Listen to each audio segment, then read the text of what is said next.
Charles, let me talk to you. I'm talking with Charles Ramsey. He's a neighbor. Walk me through again what happened this afternoon. You heard screaming. Heard screaming. I meet my McDonald's. I come outside. I see this girl going nuts, trying to get out of her house. So I go on the porch, and she says, "Help me get out. I've been in here a long time." So I figured it's a domestic violence dispute. So I open the door. We can't get in that way because how the door is, it's so much that a body can't fit through, only your hand. So we kick the bottom, and she comes out with the little girl, and she says, "Call 911." My name was Amanda Berry.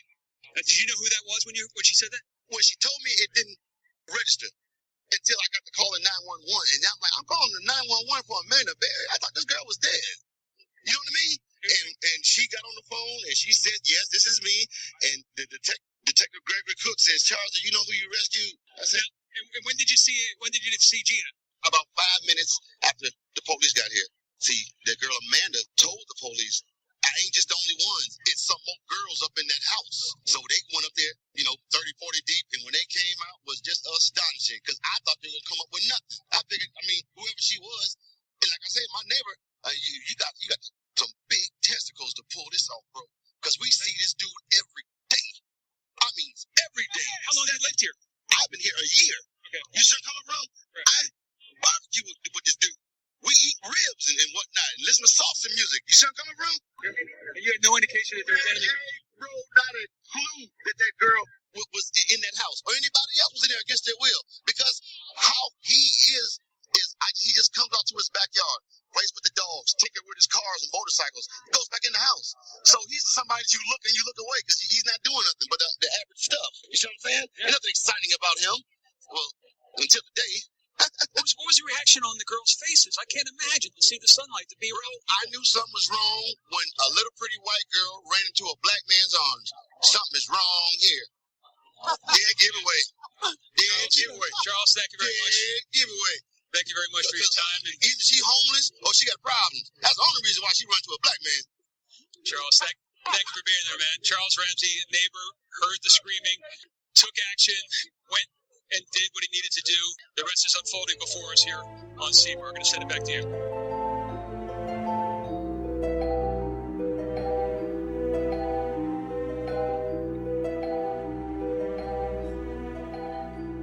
Hi, welcome to True Crime Brewery. I'm Jill. And I'm Dick. This is the new year, our first podcast of the new year. 2017. You got it. Yep. So today's story is the story of 3 girls who in 2 years went missing from the same street. Now, Michelle Knight, 21 years old, was kidnapped in August of 2002.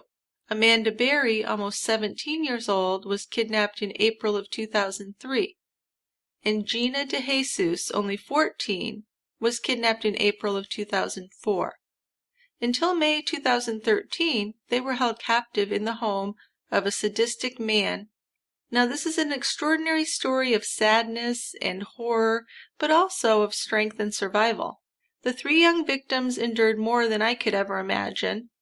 So with our discussion, in addition to learning about the deranged mind behind the crimes, I hope to honor the strength of these women. Also, as you heard in our lead-in, there was a widespread joy when they broke free of their hellish captivity. Charles Ramsey, now he was a neighbor on the street they were in, and he was interviewed shortly after the girls were freed, and he really summed up the neighborhood's excited reaction for me. So we have a lot to talk about with this case beginning way back in the perpetrator's childhood in Puerto Rico. So no time to waste, I'm going to read the 5-star reviews, and then Dick will introduce the beer. I got a good beer today. I'm glad. Okay, so I'm going to read some 5-star reviews. And the first one is Working While Listening by Little Miss Vixen. She says, my supervisor at work recently found this podcast and told me I have to give it a try. I love it.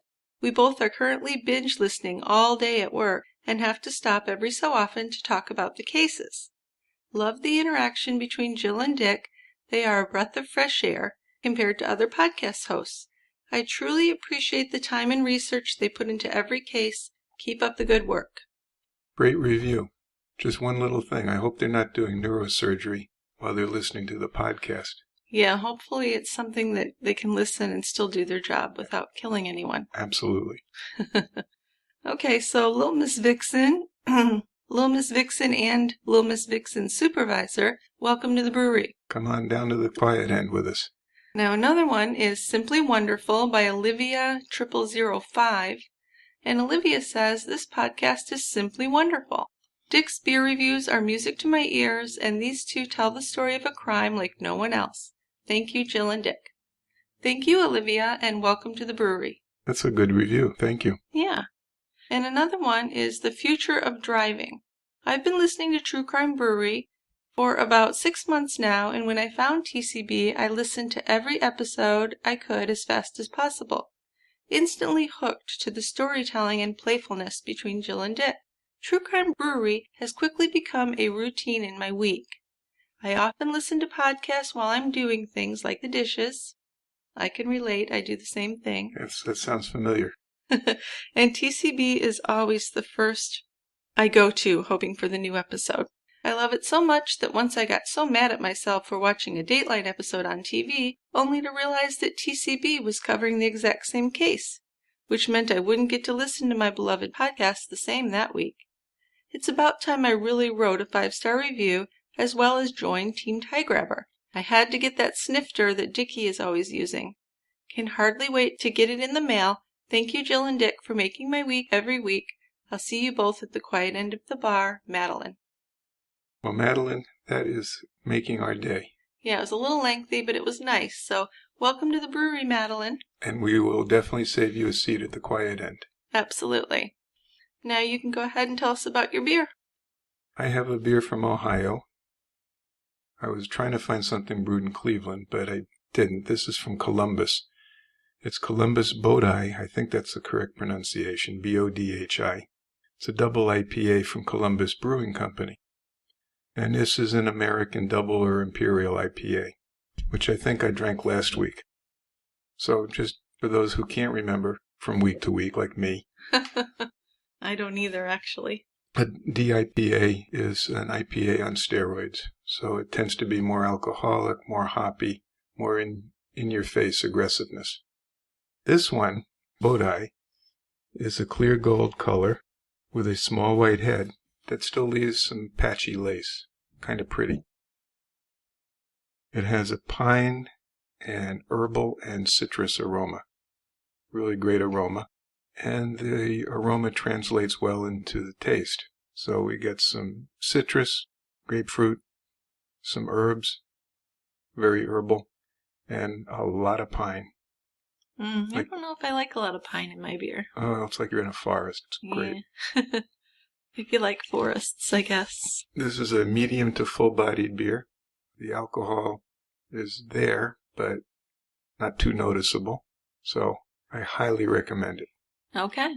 Well, let's open it up and head on down to the quiet end. Okay.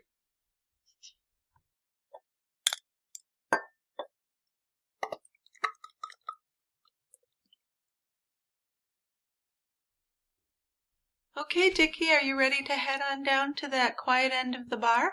I'm ready. I'm noticing that there are just a lot of guys here tonight, but not many women.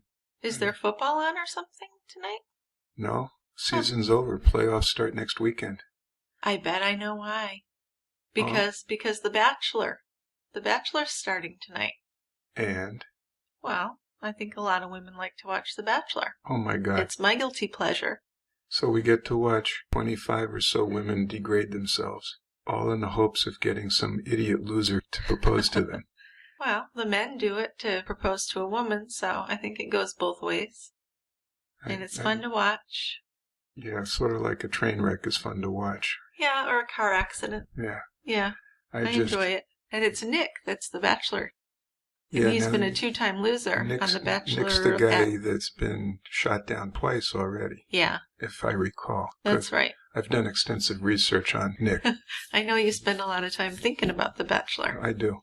So, good luck this season, Nikki. Yeah, so let's do this podcast so we can get home and watch it. I've got it on the DVR. Oh, wonderful. Yeah, I know you'd like that. I'm going to be eating some dinner and stuff. Okay. So let's get to our case. All right. This is a horrific case. It's a horrific case, but it has kind of a happy ending, right? Yes. Yeah. So the monster who kidnapped Michelle, Amanda, and Gina, he was born in 1960 in San Juan, Puerto Rico. Now his father had 2 families in the same neighborhood, and he had 9 siblings in total.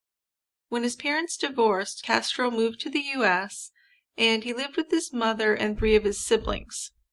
First they settled in Reading, Pennsylvania, and later they moved to Cleveland, where his extended family members lived. Now he graduated high school in 1979 as an average student, but he did have one thing he was really good at. He played the bass guitar very well, and he got a lot of gigs with salsa bands. He apparently was quite well known in the Midwest for his guitar playing. Yeah, I think if his personality hadn't sucked so badly, he would have been more successful. Yes. He was difficult to work with. He had a shitty personality. Absolutely, that's putting it mildly. Yeah. So he met his girlfriend, Grimilda Figueroa, in the 1980s. They moved into the home at 2207 Seymour Avenue in 1992. And that house was a 2-story house. It was 1,400 square feet. It had 4 bedrooms and 1 bathroom and an unfinished basement. Now, Grimilda's mother knew Castro's mother, and she approved of the relationship in the beginning. Yeah, he was older than her by several years, wasn't he? Not as much as with the other girlfriend. Later on, he was a lot older then. Right, but he was still, I mean, Grimilda or Melda or whatever they called her, she was like 17 when they started dating, right? I'm not sure about that. I think she's pretty young. Yeah, I'm sure she was young. Now, she was impressed with the way he was well dressed and that he was a musician, and he treated her well and took her out to expensive restaurants. And she actually lost her virginity to him one night when they were parked on the banks of Lake Erie. So when Castro brought Grimilda home in the wee hours, her mother confronted him, and she said that he needed to take her from her home to live with him now that they'd had sex together. That's a very Catholic viewpoint, isn't it? Yeah, it's old school. Yep. And they had their first child, Ariel Castro Jr., in 1981. So Castro became very controlling after that and started abusing Grimilda. And Grimilda was frequently bruised from her husband's attacks. He broke her nose. He also instituted some strict, weird rules in the house. She wasn't allowed to leave the apartment without his permission. Now, he did more than just abuse her. I mean, he inflicted her horrible He beat the hell out of her. He used her as a punching bag. He kicked her. He threw her downstairs. Yeah, really awful. And the thing is, and I know you're going to talk about this. Yeah. It went unreported. Or when it did get reported, she wouldn't press charges. When it did get reported, she refused to press charges. Right. And that's just foreign to me. But yeah. I know. Well, they had some old school values going on in that community. There's reasons for doing what she did, but still. Yeah. She wasn't allowed to really go out much, and if she did go out, she had to wear these long, dowdy dresses because he didn't want other men to look at her. Yeah. So that's a bad sign. For sure. Okay. I mean, there's all sorts of warning signs. And sure. Here she is getting the shit beaten out of her. Yeah. And he's got all these weird rules and regulations. Yeah. Which she agreed to, or acquiesced to. Maybe she didn't agree. Well, come on. She really didn't have much choice considering her situation. I don't think her English was even fluent, so she had limited availability of escape. So Castro even controlled where she would do her grocery shopping and what she could buy, and he would try to catch her leaving by pretending to have left home and then lying in wait downstairs. Now, if he caught her disobeying him, he would beat her, and he even controlled what TV shows she would watch while he was gone. So he banned The Cosby Show because he didn't like African Americans. And when he came home from work, he would check the back of the TV to see if it was warm. And if it was warm, he'd check the TV guide to see what shows had been on. And if there was nothing on that he approved of, he'd beat her for watching something that wasn't approved. Mm-hmm. So when Milda became pregnant again in 1982, the abuse became even worse. Now, if she put off chores due to her morning sickness, she was viciously beaten. And after their daughter Angie was born, he wouldn't let any of Milda's family come by and touch the baby or hold the baby. But outside of the family, no one knew how bad things were. He could actually be quite charming and charismatic when he wanted to be. Now, when he was younger, maybe in Puerto Rico or when they moved to Redding, there's no prior history of domestic violence or assault. I just can't believe that he gets married. Well, he actually didn't get married. They were common law spouses. But I can't believe that that's what triggered all his rage. I don't know. There's something with when women get pregnant that abusers can be much more vicious. It's something about feeling like they're their property at that point. Yeah. With these sadistic type of people. Now, as I said or I alluded to, he could be really demanding and cocky in his jobs as a musician. Like, he refused to wear the band's uniform even when he was repeatedly asked, and his abuse of Milda continued, and on one occasion, he hit her in the head with a metal bar, and she had a severe concussion, and she actually required 40 stitches in her head.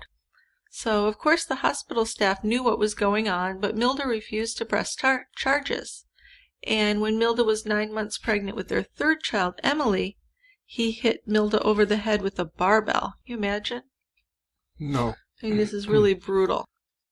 So, finally, in December of 1989, he was arrested for domestic abuse, but Milda was too afraid to file a criminal complaint, and Castro was let go. And the abuse was allowed to continue until 1996, and that's when Milda moved out of the home with her children. Finally. After skull fractures. Oh, it was so severe. Central nervous system bleeds. Yes. It's really, he would have eventually killed her. He would have. Yeah. Now, police assisted in her move, and they detained Castro, but they couldn't pursue charges because Milda wouldn't go ahead and sign the complaint. So she had 4 children from Castro. Their youngest child, Arlene, was born in 1990. So Castro got a new job as a school bus driver. They must not, well, I guess if they did background checks back then. Well, he'd never really been arrested for anything. He had a clean record. He did have a clean record. He became a school bus driver in 1991. And he bought the house they lived in 92. Yeah, and that's the house where the girls were eventually held captive. Right. Some family members said that his abuse of Milda escalated after she was secluded in that house on Seymour Avenue. So things got even worse. Yeah, because before they'd lived with family members or in apartments, so right. There were people around. Mm-hmm. And he got stranger and stranger. He did. He put padlocks on the doors. No one was allowed into the basement. Windows were nailed shut, later boarded up. So, and when she did finally leave, he continued to threaten and attack her. She filed a domestic violence suit in 2005, where she accused him of inflicting multiple injuries on her and of frequently abducting his daughters, because she had left by then. Right.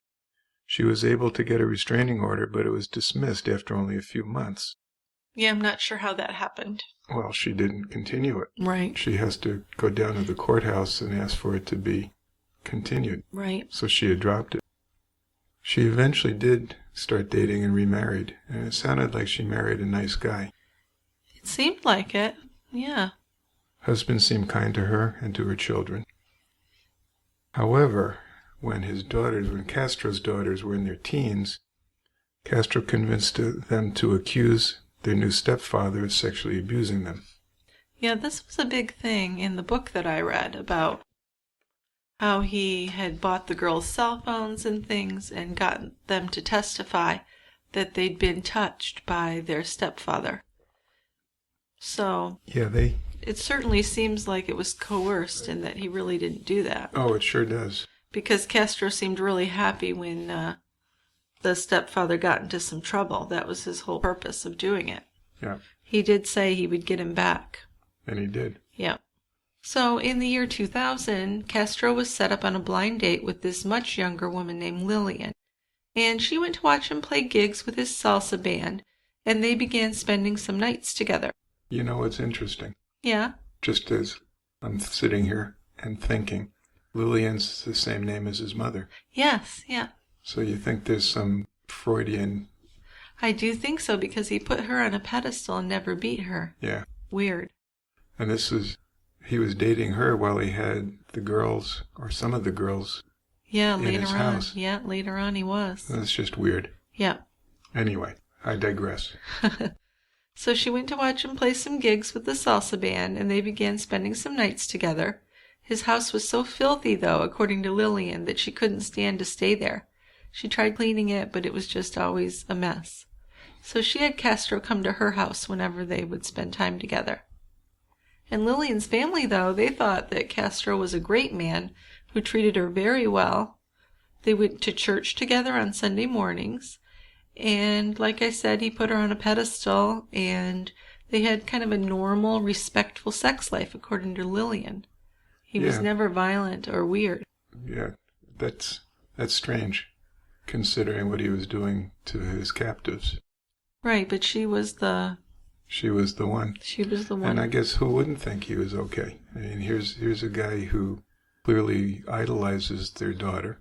Yeah. And he's semi-famous as a salsa musician. Right, and for the neighborhood, he has a nicer car, and he seems to be doing well. Yep. Yeah, sounds like a good catch. Yep. But Castro was actually very fascinated by sadomasochism by this time. And now that he didn't have Milda to hold captive and control, he started thinking that he needed a replacement. And because he didn't look at Lillian that way, by 2002 he made this plan, which starts this whole process of what happened. That's the whole thing. So, from the beginning of her life, Michelle Knight had the odds stacked against her. And she was the first one taken by him. Yep. Now, she was born on April 23rd, 1981, to Barbara Knight, but her father wasn't named on the birth certificate. According to Michelle's autobiography, Finding Me, her parents had identical twin sons 2 years after she was born, and some of her earliest memories are of living in a car with her mother and the 2 little boys. And as a small child, she wanted to be a firefighter when she grew up. She loved to watch the fire trucks go by. But she was raised in public housing and in a series of rundown houses. And when she was 5 years old, Michelle was sexually molested by a family friend. Now, the molestation continued daily until she was a teen. She missed a lot of school, and she was teased. She was called stupid because she was behind. And the one thing she had going for her that was kind of a good escape for her is that she was artistically talented. So she would draw butterflies and things kind of as escape. Can you imagine what she went through? I can't, no. I mean, almost daily sexual abuse for years and years. I really can't even imagine it, no. I mean, she really had a rough life. I guess. Yeah. So in November of 1994, she was 13 and she ran away from home to get away from the molestation. Can't blame her for that. Nope. Good move. Yeah. Except probably not planned out. Well, no. I mean, she didn't end up in a good place. She slept on a park bench in downtown Cleveland until she found a highway underpass, and there she slept in a trash can to keep warm. How horrible is that? And she's 13 years old. Yeah. Yep. That's just terrible. It is. Now, she survived on some church handouts until she was recruited by a local drug gang, and they put her in an apartment and paid her $300 a week as a drug runner. So that lasted for a few weeks until the dealer was arrested, and then she was back on the street. But then she was seen on the street by a friend of her father, and her father came to get her, and he dropped her at her mother's house. So she was back at her mother's house, back in the difficult situation. Yeah. So full circle. Yeah. So when she was 17, Michelle became pregnant, and Michelle said the father was a boy she'd had a brief relationship with. But it was also reported that her pregnancy was the result of a gang rape by 3 boys in a storeroom at the school. So at age 18, Michelle had a son, and she named him Joey. And soon after Joey was born, Michelle's mother brought her new boyfriend to live with them, so that was trouble. And he had a history of violence, and he was a heavy drinker. Well, those are good elements to add to the household, aren't they? It's just what she needed, huh? Yeah. So apparently this new boyfriend of the mother twisted little Joey's leg when he was a toddler and broke his leg. Yeah, I know. Michelle took Joey to the hospital, but she was afraid to tell the truth. Right. Because she thought she'd left her child with her mother, and her mother left and left the child with her boyfriend. Yeah, I know. We know how that's terrible. It's really sad. People just think that there's some way around it or something. I don't know. It seems so easy to me, looking back. Well, Jesus, he should have reported this. Yeah, but this is where she lives, and she didn't protect him, and she's worried. She has no support. I know. She doesn't. You certainly can't criticize her for that. Oh, I'm not criticizing. I'm just thinking, damn, I wish something had been done differently. Sure, yeah. Anyway, she told the ER people that Joey had fallen in the park. But while he was being treated, the boyfriend's sister called the hospital and told them what had really happened. Boyfriend admitted to hurting Joey, and Joey is placed in foster care, understandably. Yeah. Until Michelle's home could be investigated to see if it was safe. Right. I kind of feel like Michelle and Joey should have been put in foster care. No she kidding. could have used a nice home. Sure could have. Yeah. So, in the meantime, Michelle moved out of her mother's house, rented a room, began looking for a job. She met and became friends with Emily Castro, who was Ariel Castro's daughter. Emily was younger than Michelle, but they got along pretty well, probably because they were intellectually about the same level. Right. Emily showed pictures of her father to Michelle and told her about him, so Michelle was familiar with Ariel, what he looked like, and what stories Emily had told her. Yeah, it's her friend's father, so you wouldn't find that threatening. No. No. You wouldn't. So it was on Thursday, August 22nd, 2002, when this all started. Michelle had a 2:30 p.m. appointment with the Cleveland Social Services about her son Joey. And it was in an unfamiliar part of the town for her. So a relative had agreed to take her, but then the relative canceled at 11 a.m. So Michelle's family just sucks. They let her down at every turn. Seems like, Yeah. Yeah. I'm too busy to take you. Right. So Michelle didn't have any money for a taxi, so she decided to walk there. But she was soon lost, and because the appointment time was coming up, she went into the Family Dollar store, and she wanted to call the social services office and get directions. Because she'd been asking other people directions on how to get there. Right. How do I get there? Right. So Castro was driving when he saw Michelle looking for directions, and he approached Michelle at the dollar store, smiling, and he told her, "Hey, I know the way there." Yeah, now he doesn't know her. No, right? He doesn't know her at all. She knows of him. Right. But he doesn't know her. So, and this was just a crime of opportunity. He was looking for someone, yeah. Yeah, and there she was. Yep. And she recognized him, and she said, "I think I know you," and he said something like, "Oh, it's a small world." Yeah. So he said he would take her there.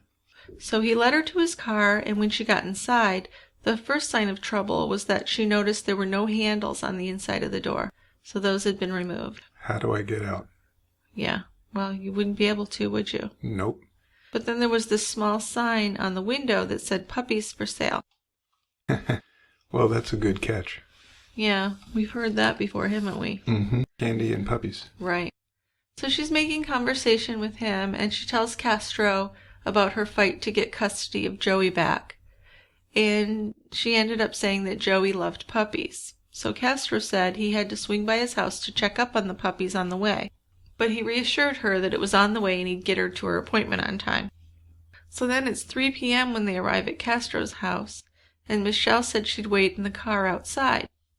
But after Castro went in for a couple of minutes, he came back out and he asked her to come in. He said she should come in and choose one of the puppies for Joey. So Michelle agreed, and she went into the house, and they went in through the back door. And as they went upstairs, she wondered why she couldn't hear any puppies, any dog noises, but she saw a picture of her friend Emily on the wall, so that was kind of reassuring. And he told her, "Oh yeah, Emily's here, she's downstairs." And then he guided her into a small pink bedroom, and that's when he slammed and locked the door behind them, and Michelle knew that something bad had happened. She'd made a mistake getting in that truck. Oh yeah, big time. Yeah. So she screamed and begged to be let out, said she'd call the police, said she couldn't miss her appointment, so. It's sad. She was still thinking about getting to her appointment and getting her son. But, he wasn't smiling anymore, and he covered her nose and mouth with his hand. And he said he would kill her if she screamed again, and he threw her onto the floor where she passed out.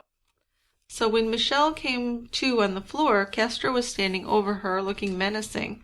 And then she noticed that, wow, the room had been prepared for this. This wasn't just some, happenstance that this happened. He was preparing for this. No, he might not have been looking specifically for her, but right. He was out trolling around looking for a victim.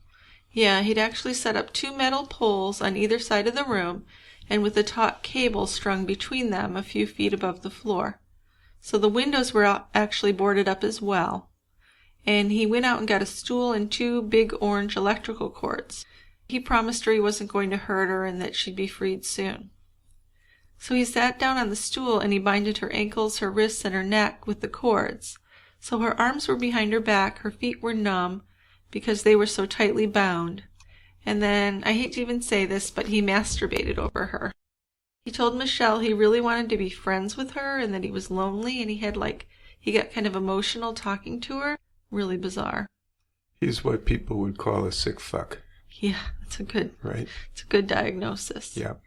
And she was crying. He punched her, and then he actually pulled out a gun and threatened her. And then he hoisted her up on the cable with the cords, kind of like with a pulley system. Mm-hmm. Now, to keep her quiet, he stuck a dirty sock in her mouth and he wrapped duct tape around her head and just left her there. Right. She was there for hours that first day. Yeah, there are varying stories. Some stories say she was there for over a day like that. Some say a few hours. But yeah, I can't even imagine I can't the imagine pain, the suffering. Yeah, no kidding. So he said to Michelle, I'm going to go get some food. Turned on a radio and left. Yeah. God. So the next day, Michelle's mother, Barbara, went to the police station and reported Michelle missing. Hospitals, some relatives in the morgue were checked out, and the police told Barbara that they would contact her if they found anything. Now, here's the difficulty. She was 21 years old. Yeah. So there's, to me, less impetus to search for an adult than for a child or a teenager. Yeah. So. Yeah, but there's a whole controversy over whether her mother really tried hard enough. Because her mother didn't seem like the best mom ever. Her mother sounds like a piece of shit. And let's be frank here. And probably didn't do much. Yeah, well, she did report her missing in her defense. She did report her missing. Big deal. Yeah. So nobody was really looking for her. That's the real sad part about this. Nobody was. No. So Castro came back finally with an Egg McMuffin. How nice of him. Yeah. He moved her into the basement, beat her, raped her, down there in the basement. Yeah. Now, Amanda Berry, she grew up less than 3 miles from the Castro house. She was born on April 22nd, 1986. She had a sister 2 years older named Beth. Now, when Amanda was 4, her parents split up, so she stayed in Cleveland with her mom and her sister while her father moved to Tennessee. And her father had family in Tennessee. So the girls would go visit each summer, and Amanda loved to play with her cousins in the Blue Ridge Mountains. In school, she had a reputation as a girly girl who wanted to be a fashion designer when she grew up. She loved rap music and especially Eminem. She had Eminem posters in her room. Detroit, baby. So at 16, Amanda got a job at Burger King, only 3 blocks from her home. And in March 2003, she started dating this cute boy named Denizo Diaz. And he was tall and handsome, and she met him at the Burger King actually when he was there as a customer. He drove a white Dodge convertible, and everyone called him DJ. So it was at 2 p.m. on Monday, April 21st, when Amanda kissed her mom goodbye and left for her shift at Burger King. Her 17th birthday was the very next day, and her mother had arranged a party for her. But before leaving, Amanda had put $100 in cash in her top drawer to pay for a new outfit and to get her nails done. There were also some wrapped birthday presents on her bed. So she was looking forward to this. Absolutely. This isn't a girl that's going to run away. So she wasn't running away. No. She wasn't going to leave the money or the gifts. No. Now, Amanda left work a half an hour early that night at 7:30 p.m. and she planned to walk home. She walked north on West 110th Street, and she was still in her Burger King uniform, carrying her big black shoulder bag. As she left the Burger King parking lot, Ariel Castro drove past her in his maroon van, and with his youngest daughter, Arlene, sitting next to him in the passenger seat. Now, Amanda thought she recognized the girl, and after Castro pulled into a driveway a little ways down and let Arlene out of the van, he made a U-turn and drove back along West 110th Street. So Amanda was talking on her cell phone with her sister, and the van pulled up beside her, and a smiling Castro asked if she needed a ride home, and Amanda said yes. Yeah, because she knew who he was, or who she thought she knew who he was. Yeah, and she thought the girl was in the van. Yeah. Yeah. But she wasn't. No. So she said to her sister, I gotta go, I got a ride, I'll call you back. And she hung up her cell phone and got in the van and wasn't heard from for a very long time. For 10 years. Yeah. So after Amanda got into the van, that's when she realized that Arlene wasn't there. But before she could say anything, Castro introduced himself and drove off, and he asked her, do you know my son, Ariel Jr.? He used to work at the same Burger King. And my daughter Angie, who's in the same school, and she did.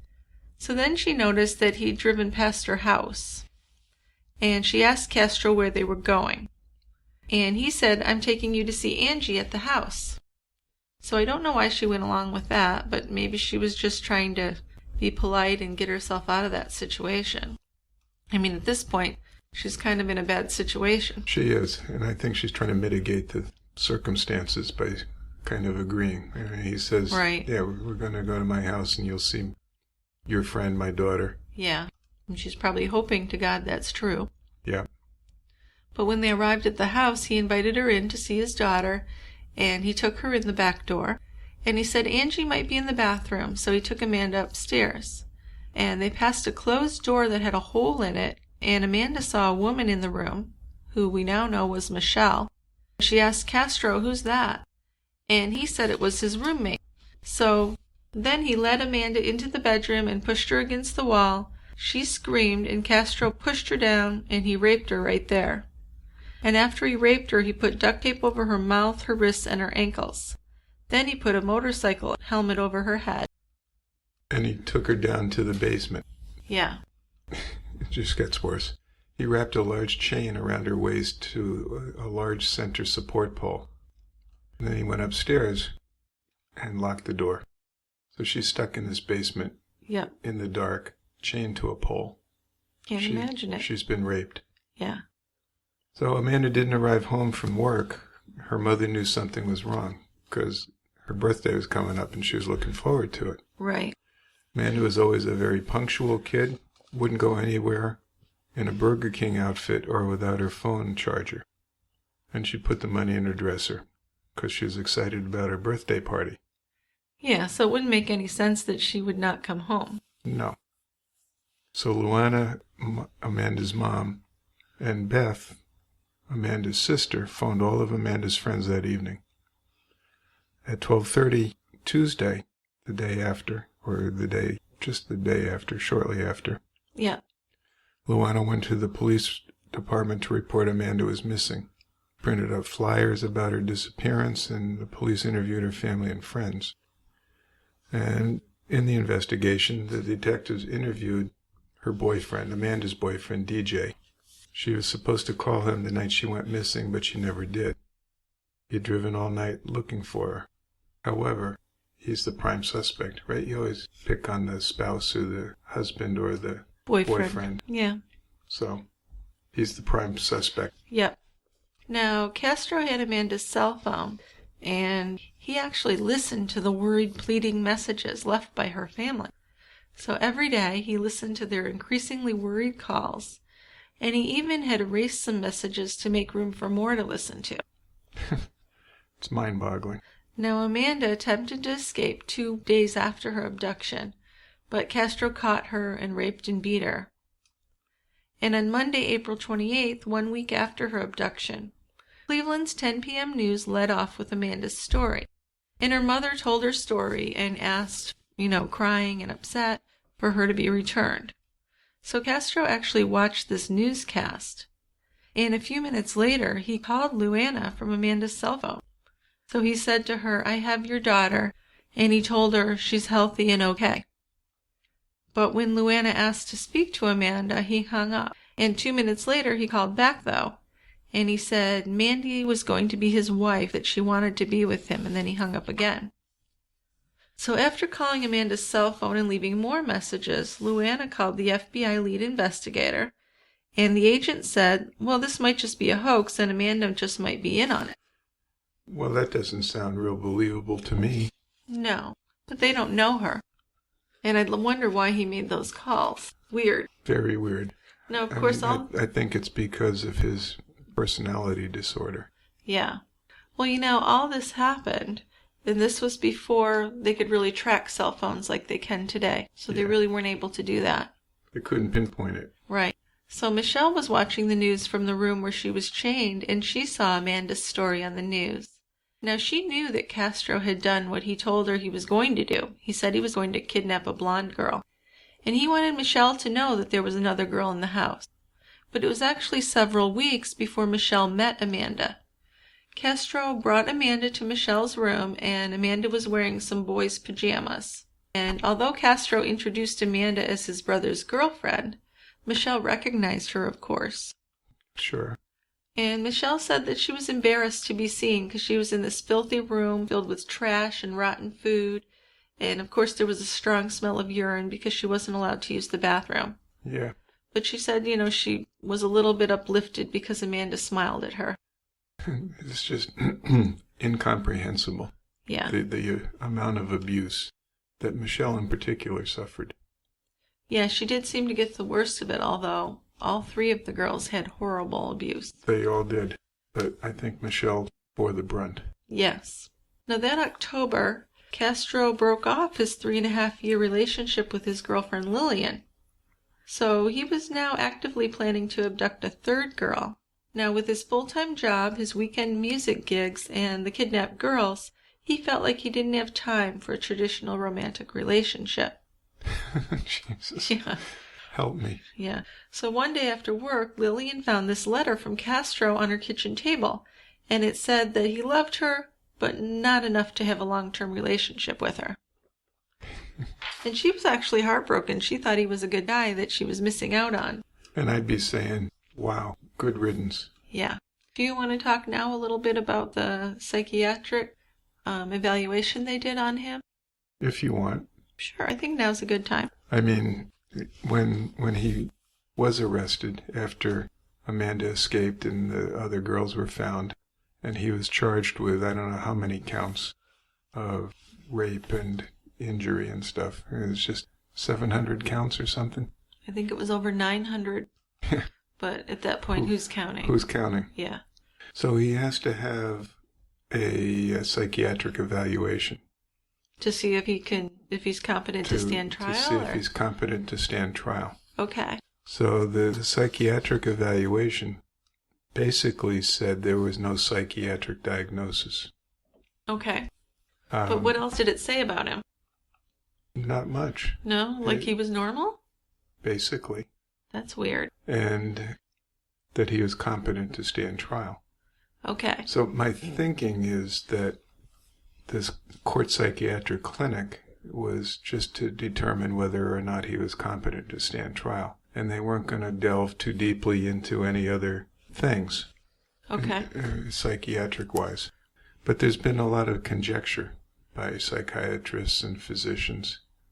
Yeah, and this is fascinating. So let's talk a little bit about that. So the thought is that Ariel Castro suffered from sadistic personality disorder, which is a pervasive pattern of cruel, demeaning, and aggressive behavior, beginning by early adulthood, and indicated by the repeated occurrence of at least 4 of the following things. And this fits him to a T. Okay. Has used physical cruelty or violence for the purpose of establishing dominance in a relationship. Check. Check that one. Humiliates or demeans people in the presence of others. Sure. Has treated or disciplined someone under his or her control, usually harshly. A child, student, prisoner, or patient. Check that off. Yeah, and we're talking about his wife. Is amused by or takes pleasure in the psychological or physical suffering of others.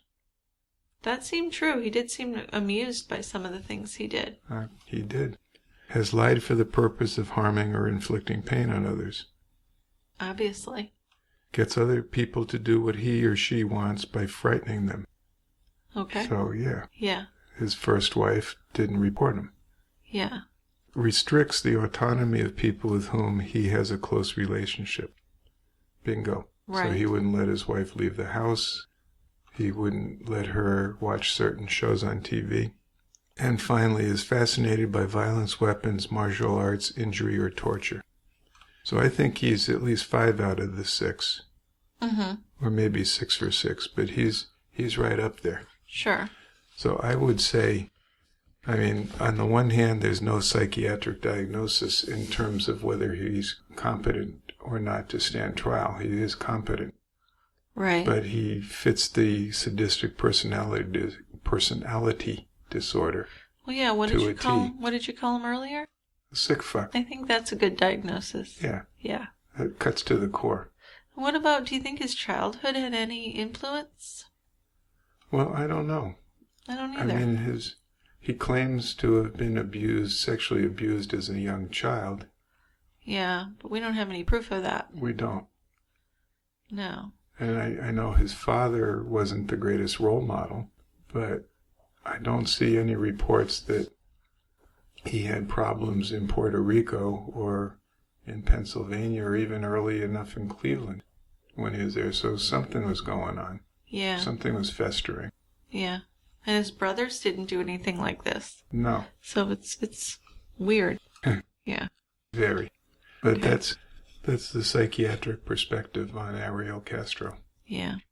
And I think the sadistic personality disorder, he definitely has a personality disorder, right? Yeah. So on Saturday, November 15th of that year, America's Most Wanted aired a segment on Amanda's disappearance. FBI agents said that they believed Amanda was kidnapped and that the calls to Luana were made by the kidnapper. And 5 days... That's brilliant research, isn't it? Yeah, they came up with that's the right answer. Yeah. So 5 days later, Michelle Knight's name was removed from the missing persons database.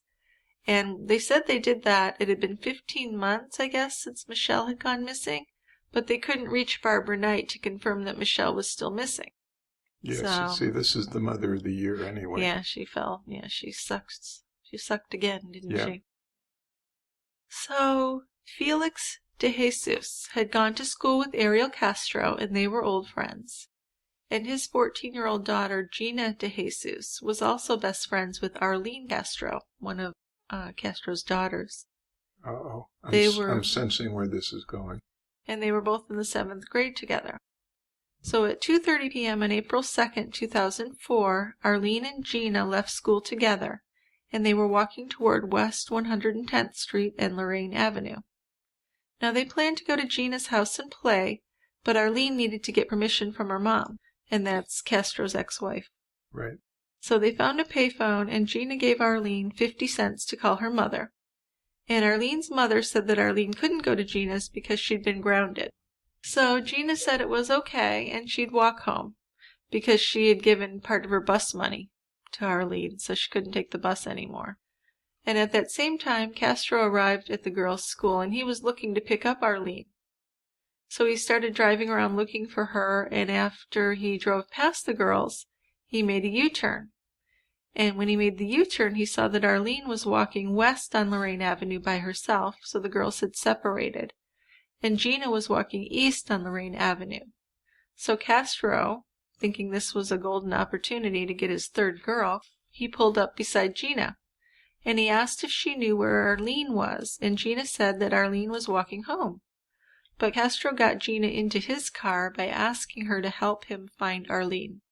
Now Gina recognized him as Arlene's father, so she wasn't too nervous about getting in the car with him. Semi-comfortable with him. Right. Then, when they're in the car, he asked her to come to his house and help him move a speaker. Okay. Yeah. Big flag. Yeah. So she agreed to that. When he got her into the house, he attacked and raped her in the basement, leaving her chained to the pole.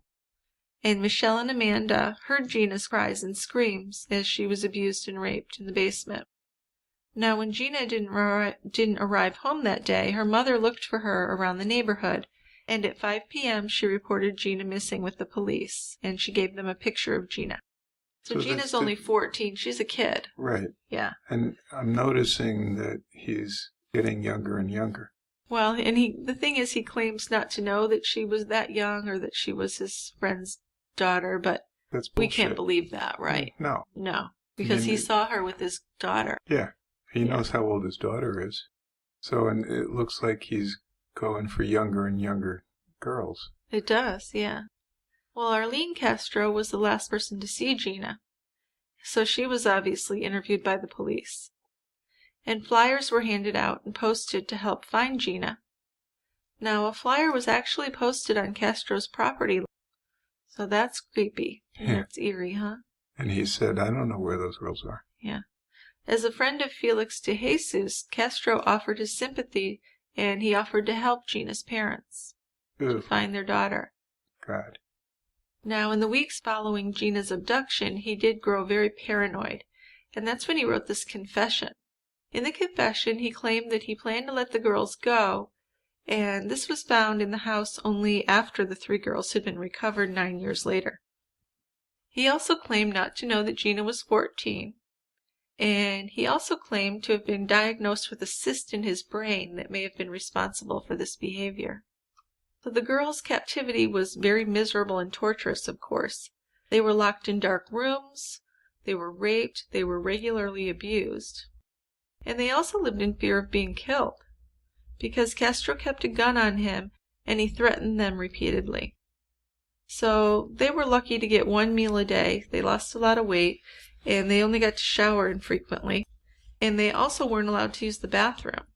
They had to use these plastic toilets, and they actually weren't emptied very often. So they lived in squalor and misery, basically. For sure. I mean, that's, again, I've said this before. I just can't comprehend the degradation that these girls suffered. Well, that's why I say they really are survivors. Yeah. So even though this is all horrendous, the fact that they came out the other end is uplifting. And for the most part are doing okay. Seem to be, yeah. Yeah. So, I mean, in all his rapes, Michelle Knight was impregnated by Castro at least 5 times.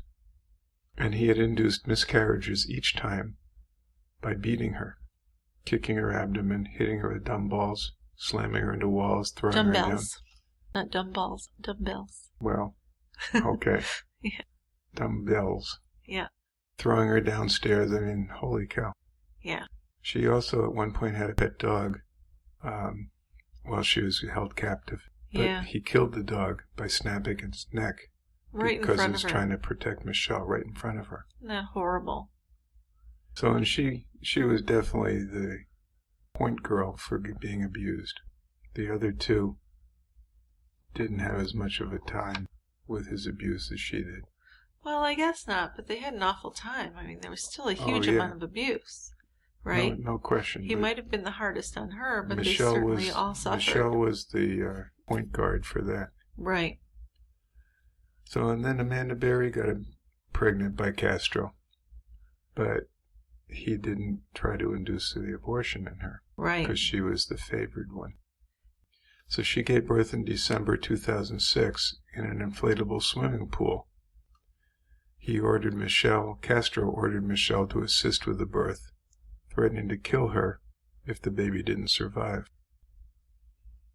So, and then we have some of the opportunistic people trying to get some publicity.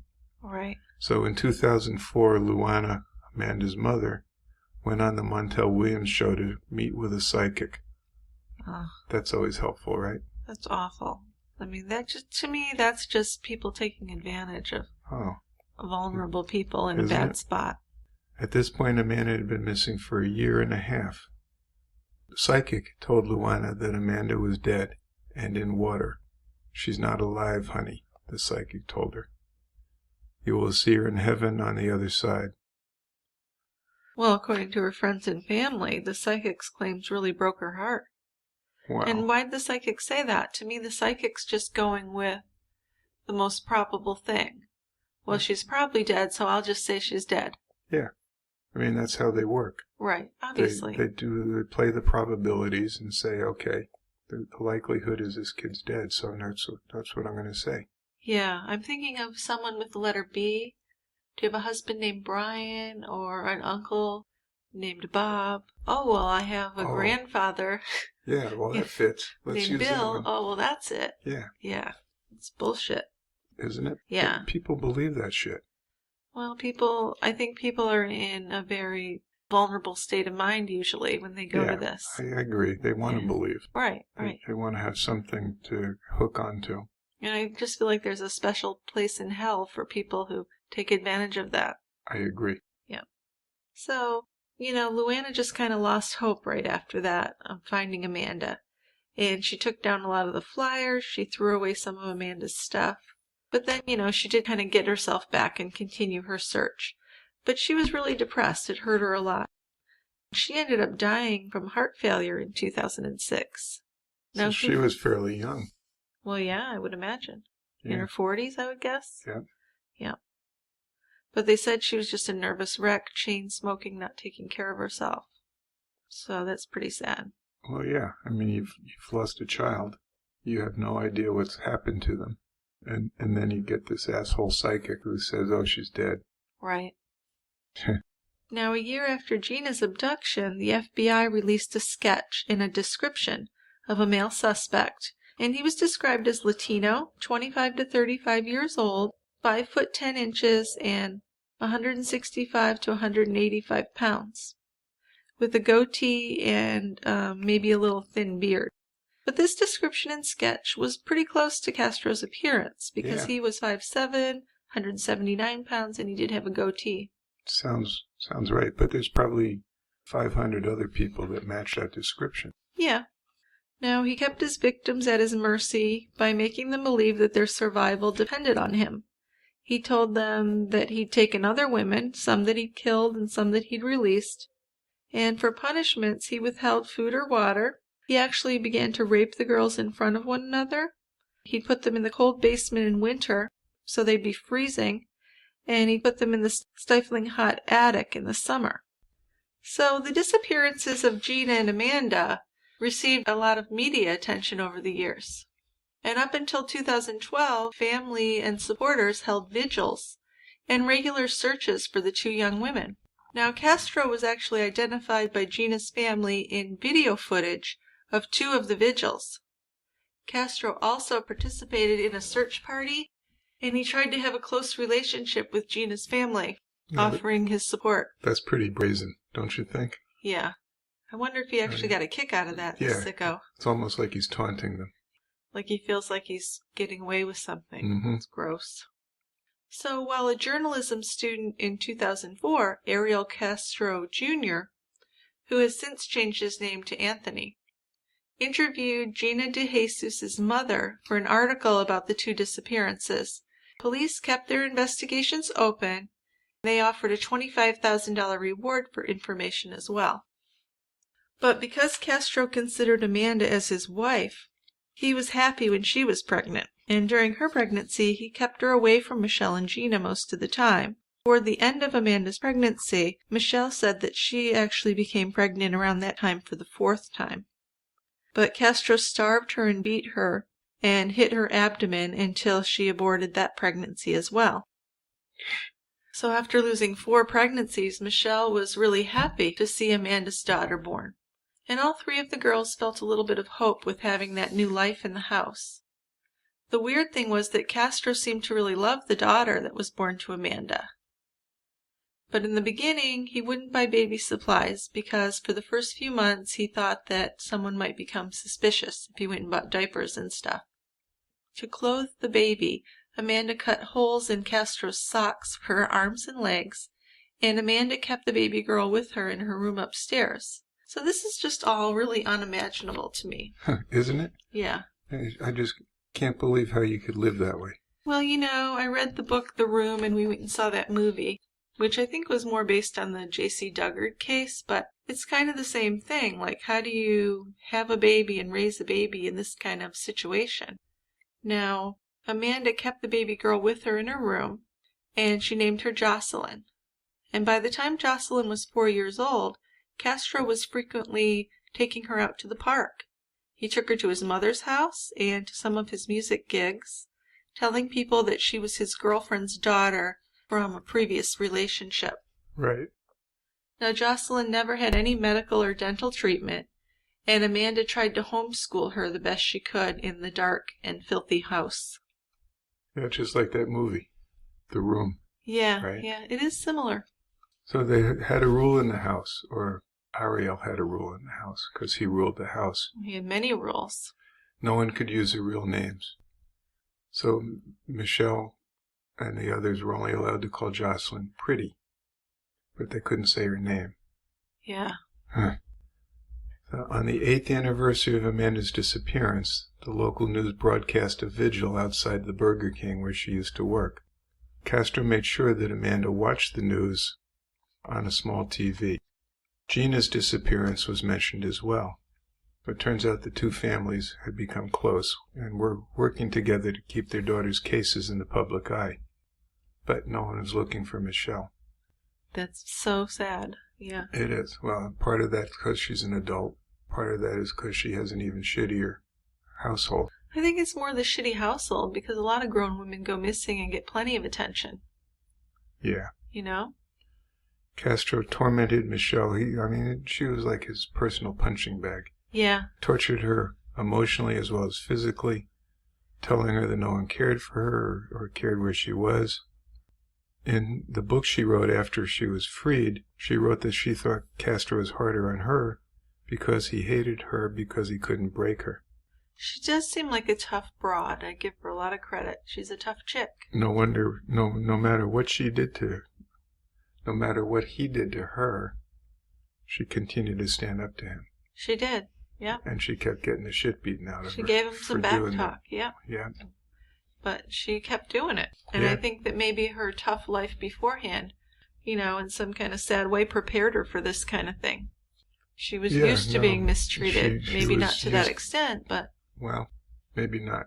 But she was used to maltreatment. Yes, she was. And she can stand up to it. Right.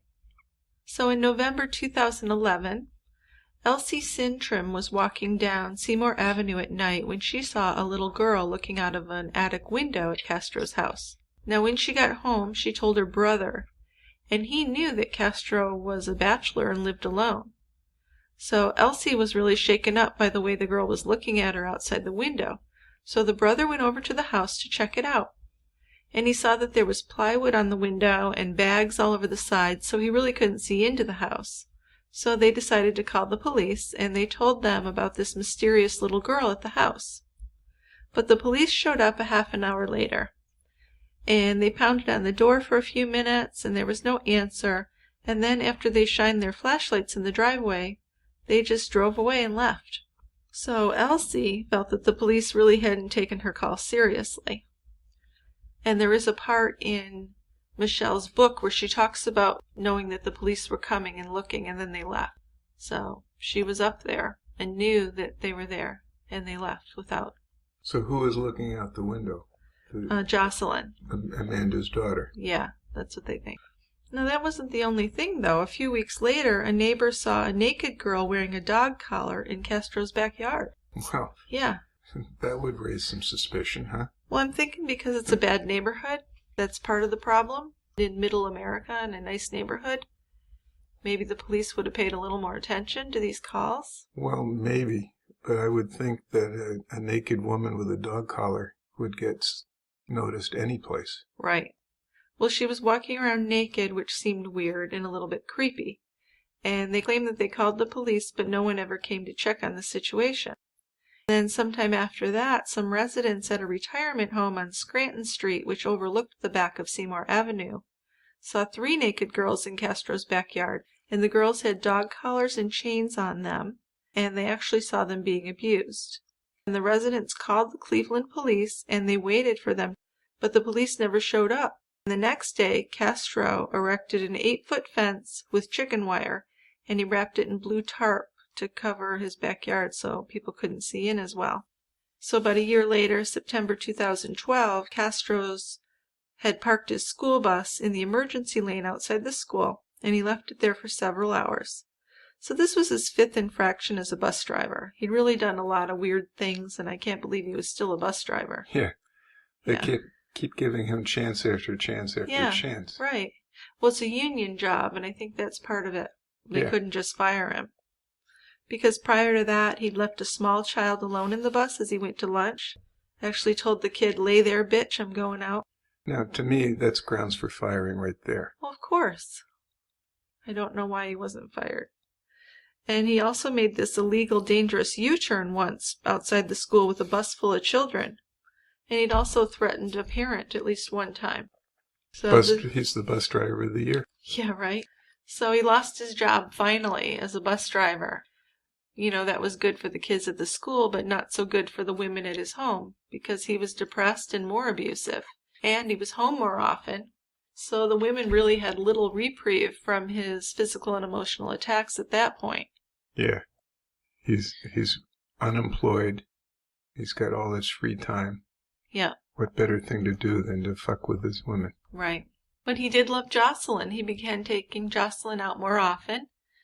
He got her a Chihuahua, and when Jocelyn was 5, Jocelyn began noticing that Amanda, Michelle, and Gina were chained and locked in the house. So Jocelyn began begging Castro not to lock them up anymore. So this was becoming a bit more difficult as she grew older. Obviously. Because he really liked the little girl. Now, he was also fired from his salsa band a few months later. That was because after 15 years of his arrogant behavior and being late, the band was tired of it, and they hired a new bassist. So on Christmas 2012, Jocelyn had her 6th birthday. Castro threw her a party with balloons, streamers, and a big banner that said happy birthday, and he had Amanda and Gina decorate the party, and he left Michelle upstairs. Now Michelle was 3 months pregnant. And Castro videotaped Jocelyn cutting her cake with Amanda beside her. And after the party, Castro pushed Michelle down the basement stairs and kicked her with his boots, trying to make her miscarry her pregnancy again. One more time. Yeah. So 4 days later, Michelle started bleeding, and he took her into the bathroom, and he said to her, "You better pray that that thing is dead." Michelle lost the baby again. And Castro then blamed her for the fetus's death, and beat her for killing his baby. Well, sure. He's so sick. Isn't he? Yeah. I don't get it at all. I can't even wrap my head around it. No, it's pretty incomprehensible. Now, in February of 2013, Castro joined Facebook, and he began to spend most of his time on the computer because he's unemployed. He had alienated himself from much of the musical community, and he was looking online for new contacts. So Castro attended the 9th anniversary fundraiser to help find Gina de Jesus in April, and he was playing with the band there actually. He began introducing Jocelyn to family members as the daughter of a girlfriend, and he told others that this was his granddaughter. See, here's the first rule. Yeah. Don't tell different lies to people. You know? Gotta keep your story straight. We've done this before. Right. You gotta tell the same story to everybody. That's true. So, it was just after 4 p.m. on Monday, May 6th, that Castro told Gina and Michelle that he was going to his mother's house to get dinner. And Jocelyn began running up and down the stairs, chanting, "Daddy's gone to Grandma's house." So, she ran into Amanda's room and said, "Daddy told me to stay up here with you." And Amanda wondered, is this one of his traps? But eventually, she got up the nerve and looked outside, and his car was gone. So her bedroom door wasn't locked as it usually was, so she decided to take a chance and go downstairs. And she tried the front door, and she was absolutely amazed that it was unlocked, so she opened it. Wow, but the outer door was locked. Yeah, the door in front of it was chain locked. But she peered through the door's glass panel, and she saw 2 neighbors sitting on the front porch across the street, so she thought this could be my chance. Good thought. and she managed to stick her hand through the narrow opening between the door and the frame, and she waved it around, yelling, "Help me, I'm Amanda Berry." And eventually the people stood up from the porch and started walking toward her. Now a man told her to break the glass on the door, but she punched and pounded, and it just wouldn't break. So this is when Charles Ramsey, who was eating a hamburger, approached to see what was happening. And he told her to kick out the bottom panel of the door, and he kicked it too. And after kicks from both of them, the frame started to bend, and Amanda was able to push it out with her hands. Now she crawled out, and she brought Jocelyn out, and then she ran across the street and called 911 from the neighbor's phone. And also Charles Ramsey called 911 from his cell phone. So when police arrived, there was a crowd on the porch. Jocelyn was screaming, didn't know what the hell was going on. Oh, no kidding. She's so confused. What is she, 6 years old or something? Yeah. She must be going crazy. Yeah. So police entered Castro's home with guns drawn, and they announced that they were the Cleveland police.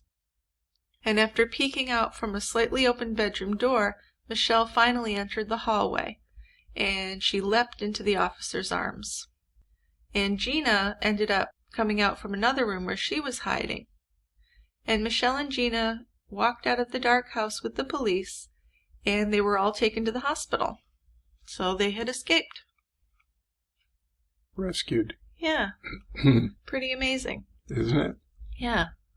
Castro was arrested that very same day, and on May 8th he was charged with 4 counts of kidnapping and 3 counts of rape, and 2 of Castro's brothers were also taken into custody, but they were released the next day when they figured out they had nothing to do with it. Now, Castro's bail was set at $2 million per kidnapping, for a total of $8 million because you include Jocelyn in that. Right. And then in July a grand jury indicted him. And this is when they brought it to a total of 977 counts. So there were 512 counts of kidnapping, 446 counts of rape, 7 counts of gross sexual imposition, 6 felonious assaults, and 3 child endangerments, and 2 aggravated murders for the fetuses. I mean, those numbers are just mind-boggling. Yeah. And I mean, you get to a certain point where it doesn't matter. He's just never going to see the light of day. Nope. Yeah. So on July 26th of 2013, he finally pled guilty. At first he was pleading not guilty. And at first he was saying that, it was consensual. And he was sentenced in August to life in prison plus 1,000 years. So it doesn't look like he's ever getting out. It didn't look that way at all. And he addressed the court and he said, I'm actually a good person. I'm not a monster. And he said that most of the sex with the women was consensual, or it was for money. They would want money for it. Give me a break. Yeah. I mean, it's not anywhere near what was going on. No, but I think in his mind he had some kind of denial, like this was some kind of weird family for him. Well, yeah. Yeah. He convinced himself in some ways. His women. Yeah. I can see that. Yeah. Jeez. Yeah, I know. So he was found guilty, or he pled guilty. Michelle Knight spoke in court along with family members of Gina and Amanda. Michelle said to Castro, and I quote, "You took 11 years of my life away. I spent 11 years in hell. Now your hell is just beginning. I will overcome all that has happened, but you will face hell for eternity. I will live on, you will die, a little every day as you think of the 11 years of atrocities you inflicted on us." Good talk. Yeah, she did a good job. So, in the aftermath, Michelle changed her name to Lily Rose. Sure, I don't blame her. I don't know what the Lily Rose comes from, but I can see certainly changing your name. You want to start over? Castro's house was demolished, and shortly into his sentence, Castro hung himself.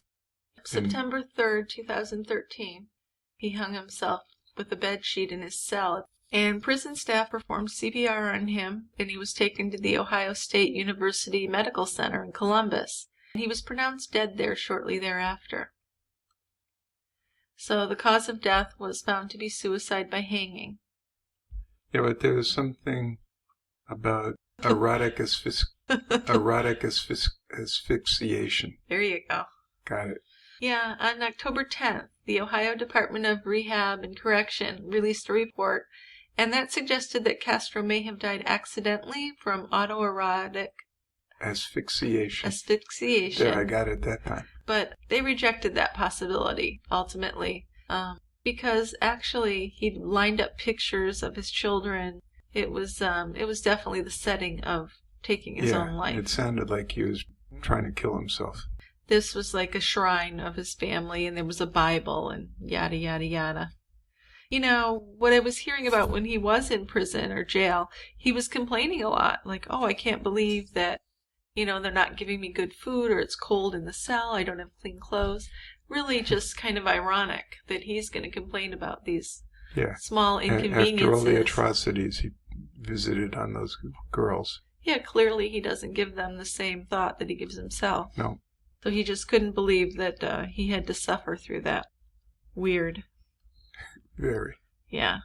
So on July 9th, Knight, Berry, and DeJesus broke their public silence for the first time, and they released a video statement thanking the public for their support. So there was this Cleveland Courage Fund, and that's a bank account that was set up to help the women to transition to independent life. And it collected about $1.3 million. Before Barry's disappearance, this is interesting, her grandfather promised to give her a classic Chevy Monte Carlo from the year she was born, and he kept the car the whole time, so when she was freed, he was able to give her the car. Wow. It might have needed some work, though. Yeah, but I think it's just a nice little thing. Yeah. Yeah, so Fernando Colon, who was the stepfather to Castro's children. The one who was accused of sexually abusing the girls. Yeah, he was actually found guilty of 4 counts of gross sexual assault against Arlene and Emily. But he didn't have to go to prison. He got 3 years of supervised community control. But he did have to register as a sex offender. Now, there were like 18 counts against him, but he was only found guilty of 4. But I still feel like he was set up by Castro. I really feel that way. Castro worked on the daughters and got them to testify. Yeah, but the daughters were still unwilling to recant their testimony, so who knows? But Milda and Fernando split up, so she isn't with him anymore. Well, she died. Yeah, she died of a brain tumor. Yeah. Because we had all that stuff about the brain tumor was induced by trauma. Which it couldn't be. But she had bleeds in her brain. Yeah, the bleeds could cause problems, obviously. Right. But the brain tumor was there anyway. It wasn't from trauma. Well, regardless of if she died from the abuse or not, he certainly made her life difficult. She bore a lot of his. She bore a lot of his problems. Let's try this again. Okay. She was the brunt of his punishment. Yeah. He took a lot out on her. He did. Yeah. And just like, it sounds like Michelle Knight was similar. Sure she was, yeah. Yeah. Well, Michelle interviewed with Dr. Phil in 2014, and then Gina and Amanda were interviewed with Robin Roberts in 2015. Amanda and Gina wrote a book together called Hope, a Memoir of Survival in Cleveland. And Michelle wrote a book, Finding Me, A Decade of Darkness, A Life Reclaimed. So I'm not sure about this separation. What do you think? But Michelle is, she's the one that bore the most of the abuse. Yeah. So you think she resents that? Yeah. Although she seemed pretty open-hearted with taking care of the baby and stuff like that and trying to protect Gina, who was quite a bit younger. Well, but that's when they were in captivity. Right. So, maybe it's all coming to the surface that nobody was looking that actively for her. Yeah. And she just feels some resentment to the other 2 girls that probably didn't get as much abuse as she did. Yeah. And she did say in one interview that she was sad that when Amanda escaped, she didn't mention the other 2 girls, which is true. Now, I don't know if it's significant, but when she escaped and called 911, she said, I'm Amanda Berry, I'm free. She didn't say there's 2 other girls in the house until they asked. But she did eventually. She did eventually, but it didn't seem first on her mind. Yeah, I'm going to let that slide. Well, sure, but I wonder if Michelle might have been a little hurt by that as well. Yeah, I think Michelle's problems stem from earlier with lack of parental involvement. Yeah, but she definitely was treated worse by Castro. She sure was. Yeah. So actually, I read the book The Lost Girls by John Glatt, and that was pretty interesting. I'd recommend that as a read if you're interested in this case. It's a great book. Yeah. It's a deeply disturbing book when you hear of the abuse that these women suffered. Yeah, but it really gives you some details on Castro's background, which we tried to touch on. Yeah. And the girls' backgrounds. Also, interestingly enough, there was a TV movie on Lifetime called The Cleveland Abduction that came out in May 2015. And this is interesting. Raymond Cruz starred as Castro. You know who Raymond Cruz is? Tuco Salamanca from Breaking Bad. Wow. And when I was at work during lunch, I tried to take a look at it on YouTube just to get a little idea about the movie. And it seemed like he did a pretty good job. He plays a psycho anyway pretty well, right? He does. And his role in Breaking Bad is just amazing. He's sadistic in that, so... He is. Yeah. He kills a guy that works for him by beating him to death. Yeah, basically for just saying the wrong thing. At the wrong time. Yeah. Yeah, he would be quite convincing as a psycho. He was pretty convincing from what I saw. And Taryn Manning from Orange is the New Black starred as Michelle. So this movie, Cleveland Abduction, was based on Michelle's book, so it was pretty much from Michelle's point of view. Her standpoint. Yeah. So there were some things about Amanda and the other girl, but it was mostly about what Michelle went through. Right. Yeah. And I haven't seen Orange is the New Black, so I can't relate that one. No, but in Orange is the New Black, she kind of plays, a poor girl. She's had a rough life, so she's the kind of person that really pulls it off well. Okay. Yeah. So, as I said, Michelle's not in touch with the other two, but they have nothing bad to say about each other. She just feels that Michelle said that the other two are kind of reminders of what she went through. With her PTSD, it's better to kind of just keep separate. Well, I can certainly see that. Yeah. You know? Sure. And again, she bore the brunt. Yeah. She was the one, so I think there might even be a little bit of resentment there. I don't blame her, really. No. I wouldn't either. No. But still, I mean, she's the one that seemed to be more singled out. Well, and her mom, I guess when she was found, her mom reached out to her and Michelle wouldn't talk to her. She said, "Fuck you guys." Yeah, I don't think I would either. Yeah. She's not the mother that I would want. No, because even if she thought Michelle ran away, when the police called to see if she was still missing, I mean, she should have been checking in with police, right? Right. And there was a grandchild, too, that had nothing to do with her. She didn't see her grandchild because he was adopted by the foster family. Yeah. So this Barbara Knight just seems pretty shitty. She does. Yeah. So I'm not going to lose any sleep over her. No. No. Anything else on this case that we missed? I know there's a lot to it. There's a lot. I'm sure we missed a lot, but I think we got the whole overall point. I know one thing. Do you think that he ever kidnapped or murdered anyone else? I mean, there were a couple other girls they talked about who were murdered in the area during that time period. I wonder if he could have been responsible. Well, I don't know. I mean, his pattern wasn't murder. No. It was just physical punishment and imprisonment. Right. So I don't know. I think he would have continued looking for more people to kidnap. You think he would have got a fourth one? I think he would have. Although he went a long time though after the third one, like maybe, 9 years. Maybe he thought 3 was enough. Well, it did really put a cramp in his style, you know. He had cut back on working and stuff. Yeah. The biggest thing though, I think, was the birth of Jocelyn. That's what started.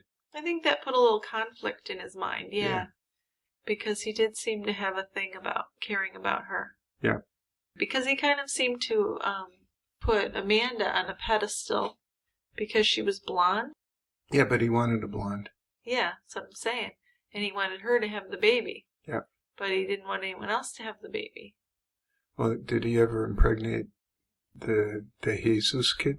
No, she doesn't think she was ever pregnant, although she was raped. Yeah. I think she was raped less frequently. Yeah, he spent most of his time with the the other two girls. Seems like it. Plus, I think Michelle protected Gina a bit. Really? Yeah. So she was the one that... Because Michelle was quite a bit older. I think Bore she the tried to brunt. protect her. Yeah. Well, yeah. then she's a heroine. I think she might be. Even though she doesn't want to have too much to do with everybody. And I can see that. I certainly don't blame her for that. I would try to put that as far away out of my mind as I could. Sure, right. And I hope that she can put together a good life. Yeah. Yeah. So, Dick, how are we doing on the beer review contest? We have a bunch. Yeah. I'm so happy. I got a lot of reviews. Yeah. And I'm going to be going through them. I've listened to them all once. I'm going to be listening to them 2 or more times. And probably in the next week or two, I'll announce the winner. Yay. All right. Maybe, probably not next week, but the week after. Well, that's kind of slow. Why is it going to take that long? Well, I want to make the right choice. Okay.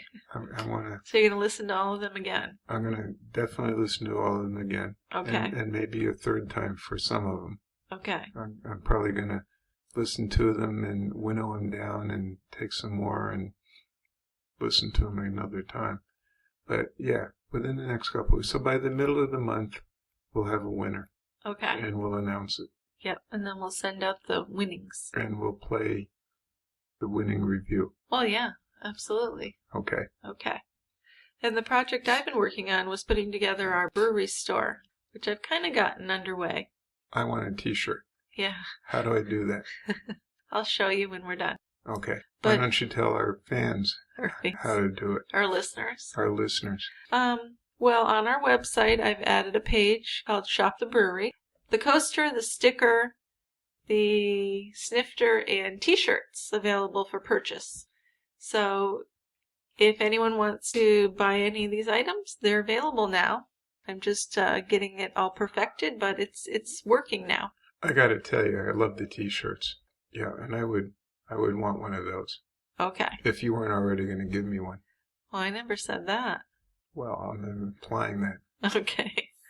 All right.